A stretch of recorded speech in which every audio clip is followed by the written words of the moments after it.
C মাংস খাম বুলি আনিছিলোঁ, এই বইল হ'বলৈ দিছিলোঁ ব্ৰইলাৰ মাংসখিনি চাওকচোন কেনেকুৱা হৈছে। এই ৰাম,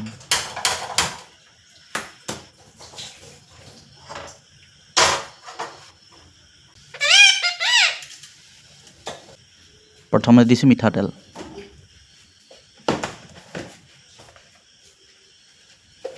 নিমখ কমপ্লিট 1 চামুচ কৰি দিয়া নাই, অকণমান কমাই দিছোঁ। তাৰপিছতে দিছোঁ পিঁয়াজখিনি অকণমান ভাজিবলৈ দিম, কমপ্লিট ভাজিবলৈ নিদিওঁ, কাৰণ বেছিকৈ ভাজিলে পিঁয়াজৰ টেষ্টটো নোহোৱা হৈ যায়। পিঁয়াজৰ এটা মিঠা মিঠা সামান্য ভাৱটো থাকিব লাগিব, গতিকে অকণমান কমকৈ ভাজি ল'ম।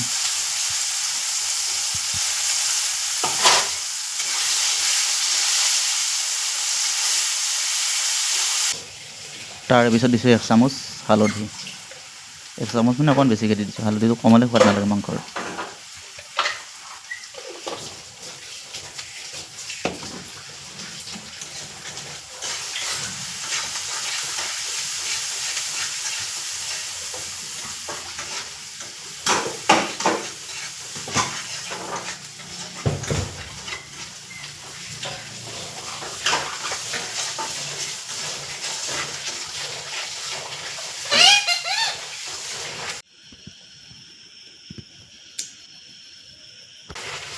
সিজাই থোৱা মাংসখিনি বহাই দিছোঁ এতিয়া।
কাটা ধুব মা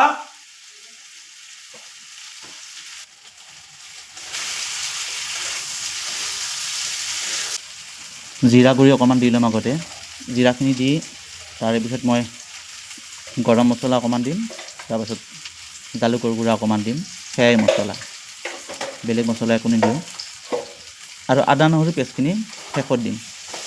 বহুতে আগতে আদা নহৰু পেষ্টখিনি দি দিয়ে, কিন্তু আগতে আদা নহৰু পেষ্টটো দিলে মানে টেষ্টটো পিছলৈকে নোহোৱাই হৈ যায়, তাৰ যিটো ধুনীয়া ফ্লেভাৰ এটা থাকে সেইটো নাথাকে। সেইকাৰণে আগতে মছলাখিনি দিলেও তাৰপিছত আদা নহৰুখিনি দিওঁ, তেতিয়া শেষলৈ ধুনীয়াকৈ চেণ্ট এটা থাকি যায় আৰু বেছি খাবলৈ টেষ্টি লাগে।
মাংসখিনি ধুনীয়া গ্ৰেভি টাইপৰ হৈ গৈছে, গতিকে এতিয়া নমাব পৰা হৈছে মাংসখিনি। মাক একবাৰ চাকি চাবলৈ দিছোঁ, কৈছে ধুনীয়া হৈছে, সোৱাদ হৈছে, নমাব পৰা হৈছে। গতিকে বেছি আৰু এতিয়া উতলিবলৈ নিদিওঁ। গতিকে এইখিনি সামান্য গ্ৰেভি এটা থাকিলেও ভাল লাগে।